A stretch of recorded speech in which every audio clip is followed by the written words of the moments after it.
M plus one by M equal A হলে A cube M cube plus one by M কিউবের মান নির্ণয় করো। তাহলে এই ধরনের অঙ্কগুলো খুব ভালোভাবে করতে হবে, কারণ এগুলো নিয়েই সৃজনশীল কোশ্চেন আসবে। তাহলে এখানে সলিউশন যদি আমরা আসি, সমাধান কিভাবে সমাধান করা যায় দেখো। সমাধান হচ্ছে দেওয়া আছে, এখানে দেওয়া আছে M plus one by M equal হচ্ছে এ।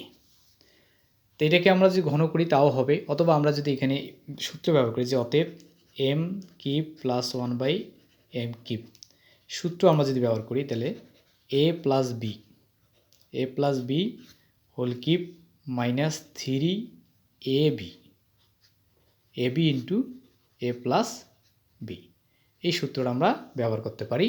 সূত্রটা যদি না জানো আমি এখানে লিখে দিচ্ছি, দেখো সূত্র হচ্ছে A cube plus B cube. সূত্র কি?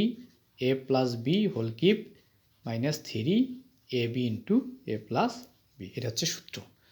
এই সূত্রটা আমরা এখানে কি করলাম? ইউজ করলাম। তো এই সূত্রটা এখানে ফেলে দিলাম। তাহলে আমাদের এখানে মান যদি আমরা বাইর করি তাহলে কী হয় দেখো, এটার ভ্যালু হচ্ছে এখানে এ, তাহলে এখানে এ কিউব মাইনাস 3am উপরে নিচে কাটা যাবে, এটার মান হচ্ছে কত? এ।